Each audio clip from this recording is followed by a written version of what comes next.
Guys नमस्कार, मैं Shailendra sir. हम डेरिवेटिव पार्ट 2 आज स्टार्ट कर रहे हैं और आज का जो टॉपिक है वो बहुत ही ज़्यादा वंडरफुल है। लिमिट पढ़ने के बाद आप इस टॉपिक को देखते हैं और बेसिकली ये टॉपिक पार्ट 1 में होना चाहिए था, पर इंटेंशनली मैं पार्ट 2 में इसको डालता हूँ हमेशा से। उसका रीज़न जब हम पढ़ेंगे तब आप अपने आप ही समझ जाएंगे। यहाँ पर बात वही करनी है हम एक फंक्शन ले रहे हैं, fx फंक्शन का नाम होता है। हमने सपोज करें ले लिया sin x, हमारा sin x एक फंक्शन हमने लिया हुआ है और हमारी जो कंडीशन होनी है यहाँ पर हमें इसको डिफरेंशिएट करना है या फाइंड द डेरिवेटिव। हम लिखेंगे find the derivative using first principle. तो आज जो टॉपिक मैं आपको कवर कर रहा हूं वो होने वाला है फर्स्ट प्रिंसिपल। 11th क्लास के बच्चे के लिए ये टॉपिक बहुत ज़रूरी है, क्योंकि बीइंग अ टीचर मैं आपको पहले बता दूं कि एग्जाम पॉइंट ऑफ व्यू से अगर हम देखें तो ये टॉपिक जो है वो बहुत काम आता है और टीचर्स इसको बहुत पसंद करते हैं। कुछ नहीं करना है, आप डेरिवेटिव ही निकालेंगे। वैसे आप सबका आंसर आ गया होगा, मुझे मालूम है। जिनने मेरा पिछला सेशन देखा होगा उनको मालूम है कि sin x को डिफरेंशिएट अगर किया जाए तो हमारा आंसर cos x आता है। वेरी गुड, सारे लोगों का वही आने वाला है। पर फर्स्ट प्रिंसिपल से कैसे करते हैं, फर्स्ट प्रिंसिपल का लॉजिक क्या होता है, फर्स्ट प्रिंसिपल कैसे काम करता है, वो सारी चीज़ें हम बात करेंगे आज। तो उसका एक बेसिक फार्मूला है, बेसिक कॉन्सेप्ट है जिसके साथ आप जाएंगे। और जो बेसिक लिखने का तरीका है वो उसका होता है लिमिट h टेंड्स टू 0। आप यहाँ x की जगह पर आप लिख लें x प्लस h।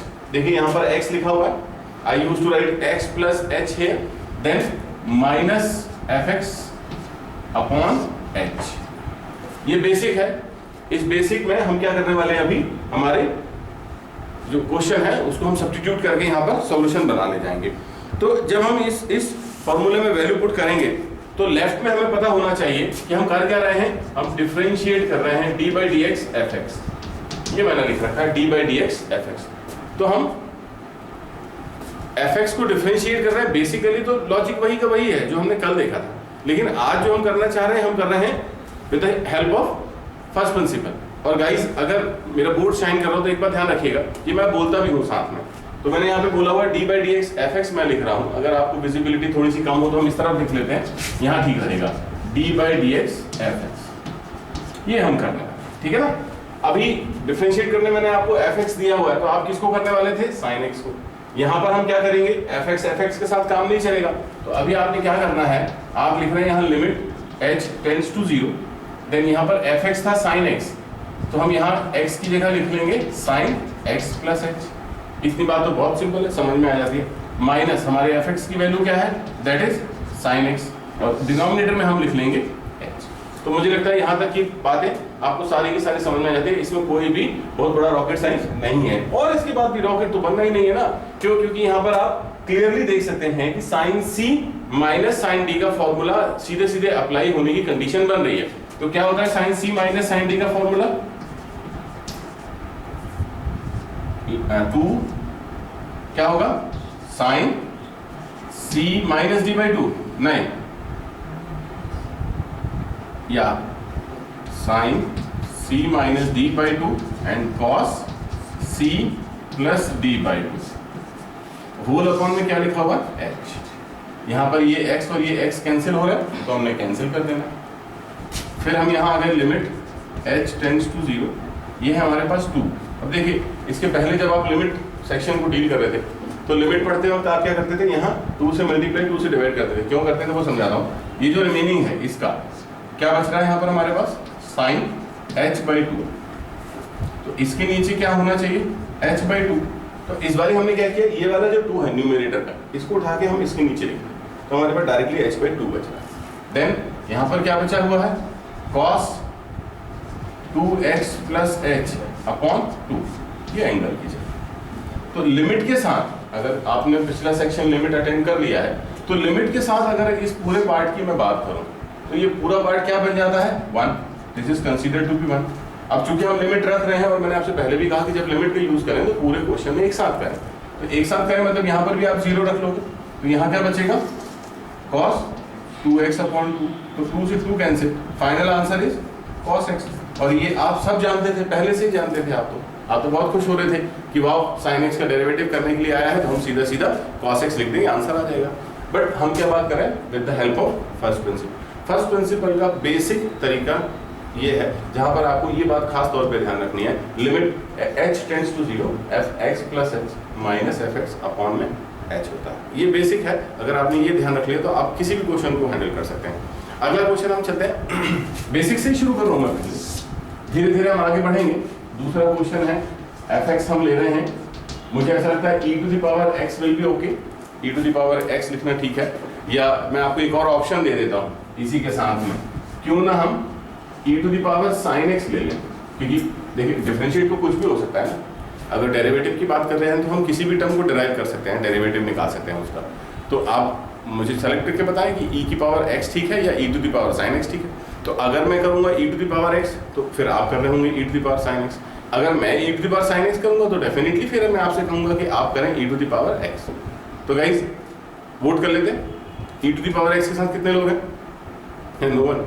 मैं जानता था, मुझे पहले से मालूम था, लिखते वक्त ही समझ में आ गई थी।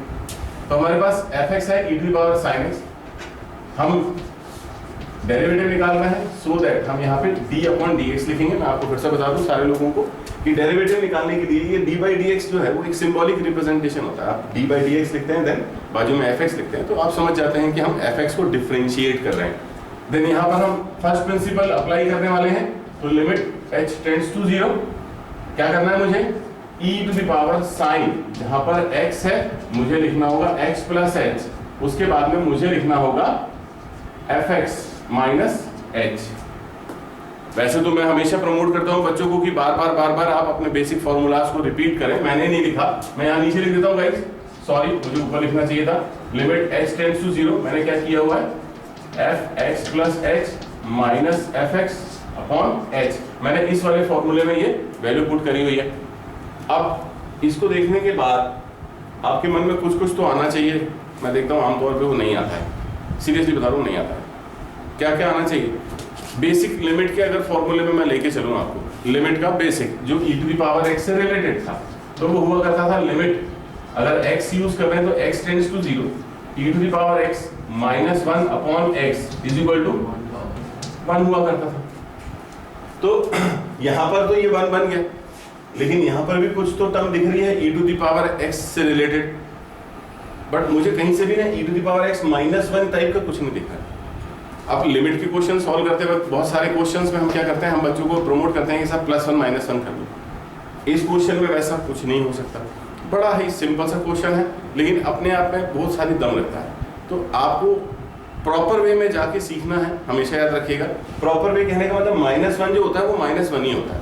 तो यहाँ माइनस तो लगा हुआ है, इसे हटा दीजिए, आप 1 बना दीजिए यहाँ से। सिंपल से इतना काम कर लीजिए, ये जो e to the power x है ना, इसे यहाँ से हटा दो और उसे बना दो 1। अब वो कैसे हो सकता है?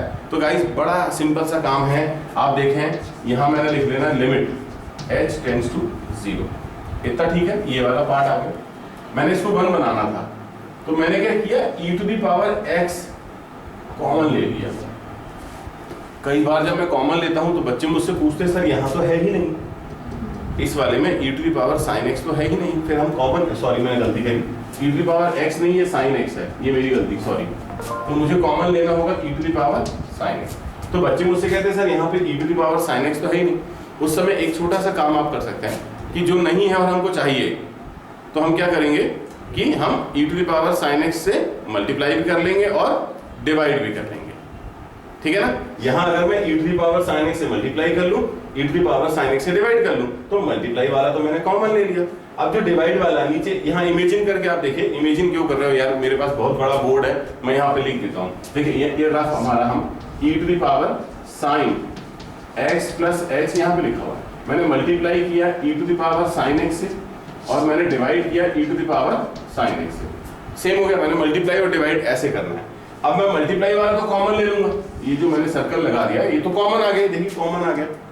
लेकिन जो नीचे बचा हुआ है, ये नीचे, अगर आप 9th क्लास के कॉन्सेप्ट में चलें जहां पर बेस सेम होती, तो पावर का हम क्या करते थे, पावर हम सब्ट्रैक्ट कर लेते थे। तो यहाँ पर भी बेस सेम है, तो पावर ऊपर जाके क्या हो जानी है, सब्ट्रैक्ट हो जानी है।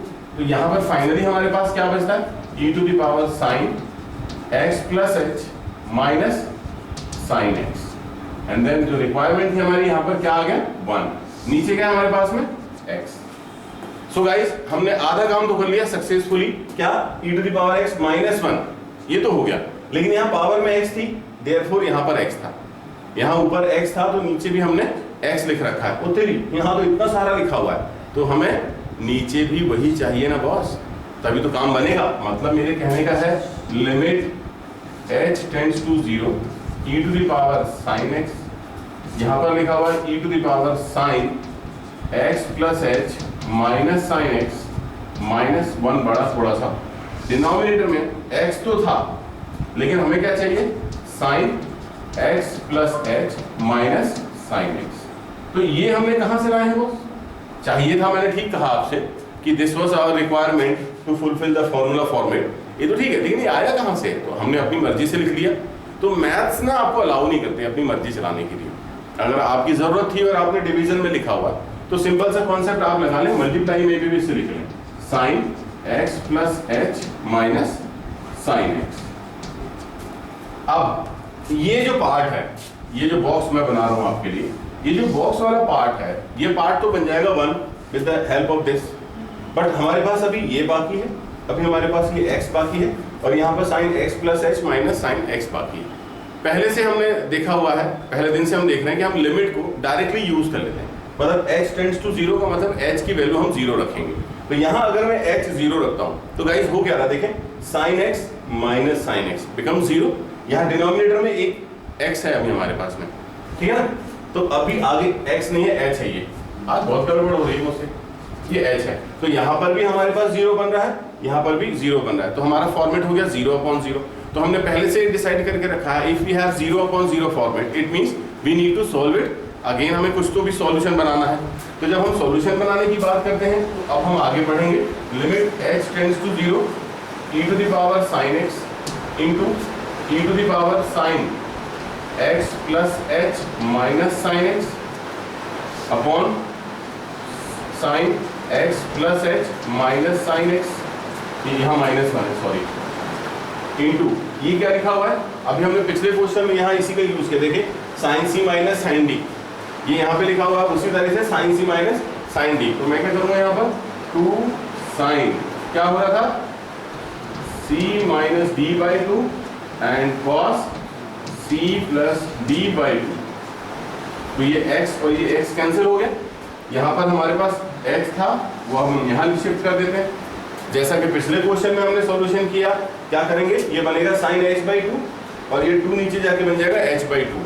तो ये पूरा पार्ट जो है, ये वाला पार्ट जो हो जाएगा ये कितना हो जाएगा साथ में 1। अब देखिए ये वाला पार्ट लिमिट के साथ 1 था, ये वाला पार्ट लिमिट के साथ 1 था, अब बच क्या रहा है वो देख लेते हैं। तो यहाँ पर हमारे पास बचा e to the power sin x into यहाँ h की जगह 0 रख लीजिए, यहाँ h की जगह 0 रख लीजिए, तो ये कितना हो गया cos 2x अपॉन 2। तो cos 2x अपॉन 2 क्या होता है only cos x। That was your answer. कल की क्लास अगर आपको ध्यान होगी तो कल हमने क्या देखा था, अंदर से बाहर की तरफ, तो अंदर अगर हम जाते हैं तो sin x लिखा है, sin x का डेरिवेटिव होता है cos x, फिर हम बाहर आते हैं तो e to the power sin x है, तो e टू द पावर में कोई भी टर्म रहे उसका डेरिवेटिव जो है वो इटसेल्फ होता है e to the power sin x। So this is your final answer guide, e to the power sin x into cos x। तो ये है basic fundamental to use first principle concept in derivative. मैंने फिर से कहा exam point of view से ये काफ़ी इंपॉर्टेंट है, काफ़ी मायने रखता है। बट एक बात आपको ध्यान रखनी होगी बार बार कि हम इसमें हमेशा उसी लॉजिक को यूज़ करेंगे जिस लॉजिक को हम पहले से पढ़ते चले आए हैं, अदरवाइज ये काफ़ी सारी परेशानियां आपके साथ में लेके आएगा ही आएगा। तो तैयारी कर लीजिए गाइस। अगले क्वेश्चन की तरफ चलते हैं, कुछ हेल्दी क्वेश्चंस हम बनाते हैं। ये तो इजी था ताकि मैं आपको बेसिक कॉन्सेप्ट को अच्छे से समझा सकूं। One of my best question हम डील करते हैं। हाँ, और एक बात याद रखिएगा, इसी कॉन्सेप्ट में आप प्रोडक्ट रूल वाले क्वेश्चन भी लिख सकते हैं, ये अकेली टर्म लिखना जरूरी नहीं है। अभी हम ऐसा करते हैं कि एक थोड़ा सा बढ़िया वाला क्वेश्चन देखते हैं, थोड़ा सा टफ जो लगे आपको, और उसके बाद में हम ऐसा करते हैं कि एक प्रोडक्ट रूल के फॉर्म में जो क्वेश्चन हम सॉल्व किया करते थे हम वो भी हैंडल कर लेते हैं। तो जो हमारा अगला क्वेश्चन होने वाला है fx इज, क्या ये ठीक रहेगा e to the power root के अंदर में 10x, क्या ये क्वेश्चन ठीक है? fx is equal to e to the power root 10x, ठीक है भाई सभी के लिए। अब अगर फर्स्ट प्रिंसिपल लगाना है तो हम फर्स्ट प्रिंसिपल, मैंने अभी आपसे कहा था हम बार बार लिखेंगे, तो d upon D x F x जो हम लिखने वाले हैं लिमिट के साथ में, लिमिट h टेंड्स टू 0, यहाँ पर होगा F x plus h minus F x upon H. ये हमारा बेसिक फंडामेंटल है टू यूज फर्स्ट प्रिंसिपल। लेकिन जब हम अपने फॉर्मूले में वैल्यू पुट करते हैं तो हमारे पास यहाँ क्या लिखती है, देखिए limit h tends to 0 e to the power root के अंदर में 10, बट हम यहाँ क्या करेंगे x plus h minus e to the power root 10x upon में आएगा h। जैसा कि अभी पिछले क्वेश्चन में आपने देखा कि हमें बेसिकली किस चीज की जरूरत होती है, e to the power x minus 1 upon में x। तो हम इस क्वेश्चन को उसी फ्रेमिंग में लेके जाने वाले हैं जैसा कि हमने पिछला किया। मींस मेरा कहने का ये है कि लिमिट h टेंड्स टू 0 हम यहाँ लिख लेते हैं, e to the power root 10x हम कॉमन ले रहे हैं, e to the power root 10x हम कॉमन ले रहे हैं। कॉमन लेने के बाद यहाँ क्या बचेगा गाइस, तो जैसा पिछले क्वेश्चन में आपने देखा, आई थिंक अब आपके लिए ये समझना बहुत सरल है कि अगर मैंने ऐसे डायरेक्टली लिख दिया तो ये मैंने कैसे लिख दिया, ये अगर मैंने लिखा है तो मैंने कैसे लिखा है, अब आपको आसानी से समझ में आएगा। नीचे क्या लिखा हुआ है h। तो पिछले क्वेश्चन में आपने डील हुई थी कि फॉर्मेट क्या होता है, e to the power x minus 1 upon में x। अगर इस फॉर्मेट में हमको क्वेश्चन मिलता है तो हमें नीचे भी x चाहिए। तो अब हमने क्या करना है, वही काम जो पिछले क्वेश्चन में किया, limit h tends to 0 e to the power root 10x, that is good. यहाँ पर हमारे पास क्या है, e to the power root 10x plus h minus root 10x minus 1 upon में ये जो h है इसे हम साइड में लिख रहे हैं, और यहाँ पर हम क्या लिखने वाले हैं, 10 रूट के अंदर में x plus h minus root के अंदर में 10x।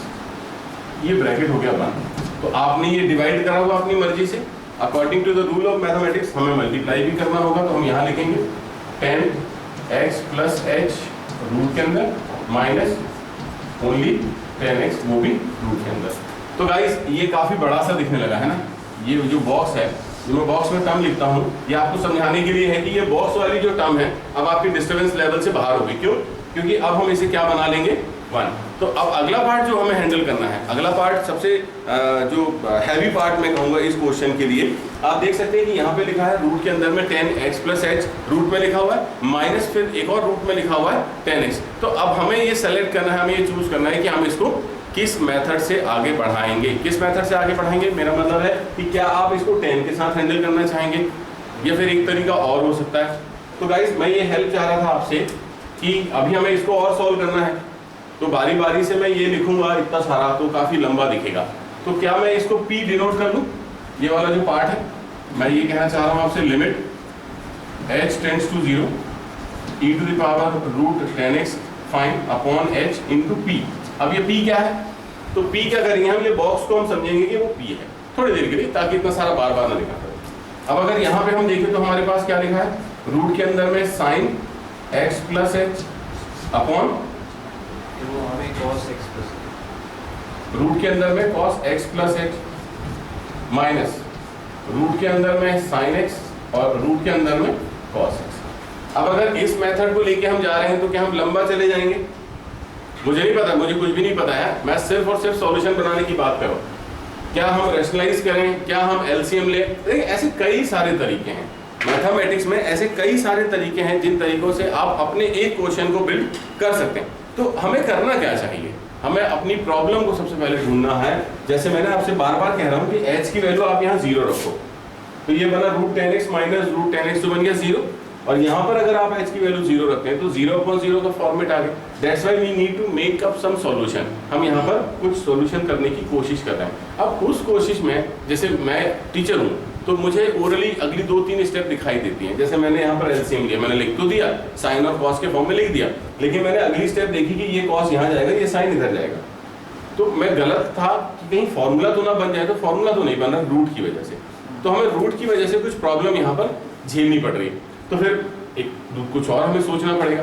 तो जब कुछ और सोचा मैंने, तो मैंने ये प्लान किया कि पहले मैं रूट हटाता हूँ, साइन कॉस के हेल्प से ही हम करेंगे।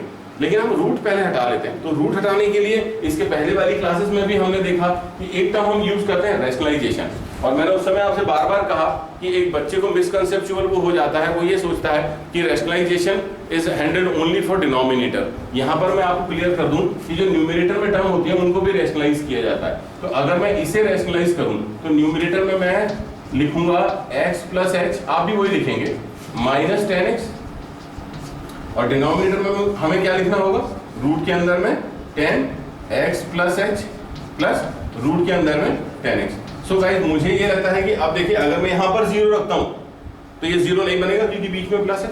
यहाँ 0 रखने का भी सवाल ही नहीं पैदा होता क्योंकि वो 0 बन रहा है। सो दैट ना we need some solution for this step only for numerator. Okay then, तो हम फिर से क्या करने वाले हैं, लिमिट h टेंड्स टू 0, यहाँ पर जो है e to the power root के अंदर 10x अपॉन में h हम उसे रहने देते हैं, इनटू p लिखा हुआ है, p रहने देते हैं, ये डिनोमिनेटर को हम वैसे ही रहने देते हैं, 1 अपॉन रूट के अंदर में 10x plus h plus root के अंदर में 10x। ये सारी चीजें जो थी वो हमने वैसे ही छोड़ देना। अब हम हैंडल किसको करने वाले हैं, इसको। तो इसको जब हम हैंडल करने जाएंगे तो हम क्या करने वाले हैं, जो अभी हम पिछले सॉल्यूशन में ट्राई कर रहे थे वो क्या था, sine x plus h upon cos x plus h plus minus sine x upon cos. अब ये जो पार्ट है, अभी जब हम पिछली बार लिख रहे थे तो हमारे पास रूट था, अब हमने रूट हटा दिया। अब रूट हट गया है तो हम डायरेक्टली एलसीएम ले सकते हैं। तो गाइस मैं चाह रहा था कि मैं सिर्फ इसे सॉल्व करूं क्योंकि ये तो सॉल्यूशन हो गया, ये कोई डिस्टर्ब नहीं कर रहा। लिखने में क्या है यार, थोड़ा सा तो लिखना है, चलो लिख लेते हैं। क्या लिखना है मुझे वहां पर, ये वाली टर्म से शुरू करते हैं, लिमिट h टेंड्स टू 0। यहां पर है हमारे पास में e to the power root 10x upon h into p माने ये पूरा बॉक्स आपको याद होना चाहिए, अपॉन रूट के अंदर में 10x plus h and plus root के अंदर में दूसरा 10x इंटू। अब हम यहाँ पर एलसीएम ले रहे हैं ना, ये वाला पार्ट हम हैंडल कर रहे हैं। अब हम यहाँ पर एलसीएम ले रहे हैं, तो एलसीएम लेंगे, कॉस यहाँ आएगा, ये वाला कॉस वहां जाएगा, फाइन। तो यहाँ पर हमारे पास न्यूमरेटर में क्या बनेगा, मैं यहाँ लिख रहा हूँ, ठीक है। न्यूमरेटर में इनटू में क्या बनेगा, sine x plus h into cos x plus minus sine x into cos x plus h, और डिनोमिनेटर में आ रहा है हमारे पास में cos x plus h into cos x. आप देख सकते हैं यहाँ पर एलसीएम दिस इंटू दिस आ जाएगा, ये वाली टर्म जो है वो यहाँ चली जानी है, ये वाली टर्म जो है वो यहाँ चली जानी। सिंपल सा एल्जेब्रिक एलसीएम है, आपने फिर से रॉकेट नहीं बनाना है। बट यहाँ ध्यान दीजिए, साइन ए कॉस बी,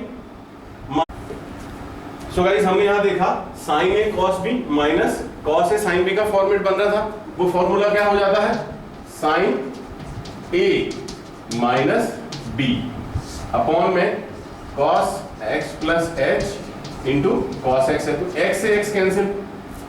अब इस वाले हिस्से की सिर्फ हम बात करें तो हमारे पास क्या बच गया, sine h upon cos x plus h into cos x. अब हमें क्या करना है, हम पूरा सॉल्यूशन जो हमने बनाया था, हमने चाहे p को इंक्लूड किया था, हमने जो बाकी की टर्म्स जो नहीं लिखी थी, अब हम सब लिख रहे हैं। तो सब लिख रहे हैं कहने का मतलब है लिमिट के साथ हम जा रहे हैं, limit h tends to 0, then e to the power root 10x ये हमारे पास है, ठीक है। हमारे पास इंटू p है, तो p हम ये पूरा लिख रहे हैं, ठीक है ना। p क्या है हमारा, e to the power root के अंदर में 10x plus h minus root 10x minus 1 upon root के अंदर में है 10x plus h minus root के अंदर में है 10x, ये हमारा क्या था, p। बात समझ में आ गई आपको। ये वाली टर्म कहां से आई है, हमारे सॉल्यूशन से। ये वाली टर्म कहां से आई है, जो p हमने ले रखा था वो है। इसके बाद में हमारे पास क्या बच रहा है यहाँ पर, साइन h, फाइन, इंटू ऊपर है हमारे पास साइन h अपॉन में h। ये h कौन सा वाला, ये देखिए h, ये वाला h जो हमेशा हमारे साथ रहा, अब हमें उसकी जरूरत पड़ी, हमने लिख दिया। बचा क्या है, और साथ में cos x प्लस एच, यहाँ लिख देता हूँ क्या है, cos x plus h into cos x, ये ब्रैकेट में ले लो आप। तो मैंने आपसे समझाया था ये वाली टर्म ये बन जानी 1, ये वाली टर्म ये बन जानी है 1, क्योंकि आप देख सकते हैं लिमिट h टेंड्स टू 0 हमारे साथ चल रही है। अब जो बचा हुआ है वहां पे हम लिमिट रखते हैं, तो यहाँ पे हमने 0 रखा, तो लिमिट रखने के बाद न्यूमरेटर में बचेगा e to the power root के अंदर 10x, यहाँ जब 0 रखा तो ये बचा cos x into cos x क्या होता है, cos स्क्वायर x, ठीक है। 1 अपॉन cos स्क्वायर x क्या होता है, sec square x into e to the power root के अंदर में 10x is there anything remind? एक चीज हम मिस कर रहे हैं क्या? ये वाली चीज हमने मिस करी हुई है, रूट के अंदर में 10x plus h plus root के अंदर में 10x, इसे हम यहां डाल दें इनटू 1 अपॉन में विजिबिलिटी है, यस है। तो यहां पर हमने डाला हुआ है रूट के अंदर में 10x plus h plus root के अंदर में 10x। गाइस मैं सच्ची सच्ची बताऊं आपको, टीचर हूं, झूठ बोलना अच्छा नहीं लगता। मैंने पता इसको यहां लिखना भूल गया था, क्योंकि मैंने इसके बाद ये सॉल्व किया, इसके बाद मैंने यहां से देख के ये क्वेश्चन को यहां बना दिया, तो मैं सच में ये भूल गया था। बच्चे भी भूल जाते होंगे, इसलिए तो नंबर कटते हैं। अब भूल तो गए, फिर अचानक कैसे याद आ गया आपको? मैं बताऊं अचानक कैसे याद आया। जो मैंने कल सिखाया था ना, वही मैं आज आपको फिर से बता रहा हूं। तो मैंने कल क्या सिखाया था गाइस, कि अंदर से बाहर हमें आना है। तो अंदर क्या है, सबसे अंदर क्या है, रूट के अंदर में 10x। तो 10x का डिफरेंशिएशन क्या होता है, sec square x, very good. उसके बाहर क्या है, तो उसके बाहर लगा है रूट, तो रूट का डिफरेंशिएशन क्या होता है, 1/2 रूट।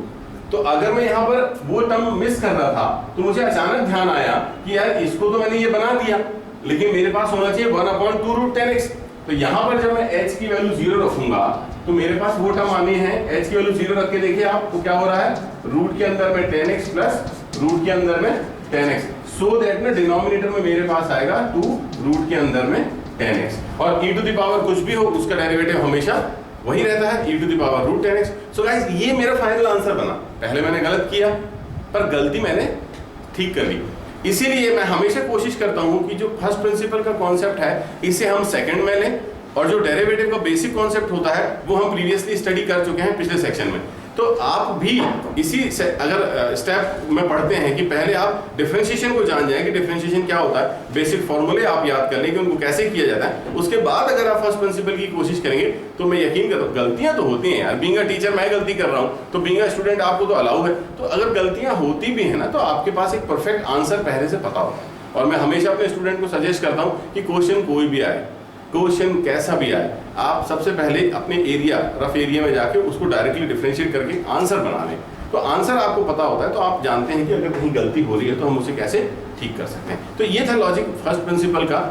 और हम अगले सेशन में ऐसा करते हैं कि हम एक आध क्वेश्चन डालेंगे डेफिनेटली, जिसमें हम लेंगे जो प्रोडक्ट रूल वाले जो कॉन्सेप्ट हैं हमारे, उनमें हम फर्स्ट प्रिंसिपल को कैसे अप्लाई करेंगे, वो हम अगले वीडियो में देखेंगे गाइस। तो सबसे पहले एक काम आपको करना है रोज की तरह, वो ये करना है कि इस लॉजिक पे बेस्ड कुछ क्वेश्चंस आपको बना के देखने हैं। तो गाइस तब तक के लिए थैंक यू वेरी मच।